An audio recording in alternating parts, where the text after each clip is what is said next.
को ज़रूर सब्सक्राइब कीजिएगा। मेरी शादी की पहली रात बड़ी दर्द भरी हो गई थी। एक सबक आमोज़ कहानी। वीडियो को फुल वॉच कीजिएगा। हम टीवी के प्रोग्राम में खातून काला ने फ़ोन पर अपने खामंद की जानिब से किए जाने वाले मुज़ालम की दास्तान सुनाते हुए बताया कि शादी की पहली रात इसके शौहर ने फेसबुक पासवर्ड मांगा और मेरे तमाम दोस्तों को इंतहाई ख़राब मैसेज भेज दिए और बाद में मुझे वार्निंग देते हुए कहा कि अगर अब से तुम्हारे दोस्तों के मैसेज वसूल हुए तो वो तुम्हारी ज़िंदगी का आखिरी दिन होगा। तफसीलात के मुताबिक खातून काला टीवी प्रोग्राम की होस्ट से गुफ्तगू के दौरान मुसलसल रो रही थी और इसकी बातें सुनकर प्रोग्राम में भी एकदम खामोशी से छा गई थी। खातून ने इसी दौरान बताया कि इसकी शादी को 6 महीने हो गए हैं।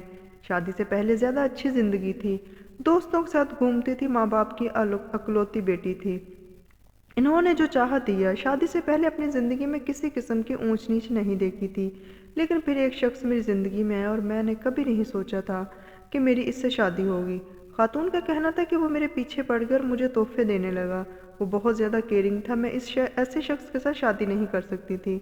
घर वालों ने मुझ पर शादी के लिए ज़ोर डालना शुरू कर दिया, जबकि ख़ानदान वाले भी शादी के हवाले से मेरे पर ज़ोर डालने लगे।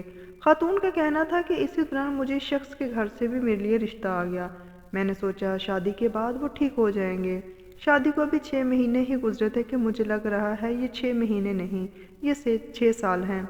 शादी की पहली रात इसने मुझसे कहा कि अपना फेसबुक का पासवर्ड मुझे दे। मैंने खामोशी से अपने फेसबुक अकाउंट का पासवर्ड दे दिया और इसने मेरे सारे दोस्तों को बहुत ख़राब मैसेज किए, इनको ब्लॉक और डिलीट कर दिया और मुझे धमकी देते हुए कहा कि अगर आइंदा तुम्हारे मोबाइल पर किसी लड़के के नंबर या किसी और का मैसेज देखा तो वो तुम्हारी ज़िंदगी का आखिरी दिन होगा।